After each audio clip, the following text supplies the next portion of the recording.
ఇంత అద్భుతమైన ఆర్కిటెక్చర్ ఉన్న టెంపుల్ ఎక్కడుందో తెలుసా? మన ఆంధ్రప్రదేశ్లో వైజాగ్ దగ్గరలోనే శ్రీకాకుళం జిల్లాలో శ్రీకాకుళం నుంచి 50 కిలోమీటర్ల దూరంలో ఉన్న శ్రీముఖలింగం ఈ ఊరు పేరు. ఈ ఊరు 6 నుంచి 12వ శతాబ్దం వరకు అంటే 600 సంవత్సరాలు తూర్పు గంగవంశీయులకు రాజధానిగా ఉంది. అప్పట్లో ఈ ఊరు పేరు కళింగ నగరి.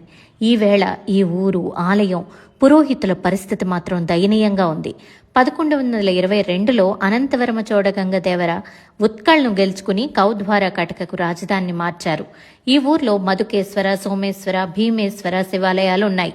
ఈ ఆలయంలో ఉన్న లింగం ముఖంతో ఉంటుంది కాబట్టి ఈ ఊరికి శ్రీముఖలింగం అనే పేరొచ్చింది.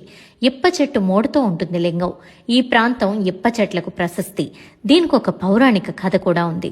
వామదేవ మహర్షి శాపంతో సభ్రులుగా పుట్టిన గంధర్వులను విముక్తి కలిగించడానికి శివుడు ఇక్కడ ఇప్ప చెట్టులో వెలిసాడని స్థల పురాణంలో ఉన్నట్లు ఇక్కడ పూజారులు చెప్పారు. నాగన్న అనే కుమ్మరి తనకు పిల్లలు పుడితే మట్టి గోళం స్వామికి ఇచ్చారని కథ కూడా ఉంది. ఆ గోళం గర్భగుడిలో విగ్రహం వెనకే ఉంటుంది. 8వ శతాబ్దంలో ఆలయాన్ని 2వ కమరనాభదేవ కట్టించారు. 17వ శతాబ్దంలో పర్లాకమిడి మహారాజు ఈ ఆలయాన్ని పునర్నిర్మించారని అంటారు. ఆలయం అంతా కళింగ శిల్పకళ కనిపిస్తుంది. ఇలాంటి ఆలయాలకు యునెస్కో హెరిటేజ్ స్టేటస్ ఇవ్వాలని చాలా మంది కోరారు. ప్రస్తుతం ఏఎస్ఐ సంరక్షణలో ఉంది ఈ ఆలయం. మన ప్రాంతంలో, మన రాష్ట్రంలో ఉన్న ఇలాంటి అద్భుతమైన సాంస్కృతిక వారసత్వాన్ని పరిరక్షించుకోవడానికి ఏం చేస్తే బాగుంటుందని మీరు అనుకుంటున్నారు? కామెంట్.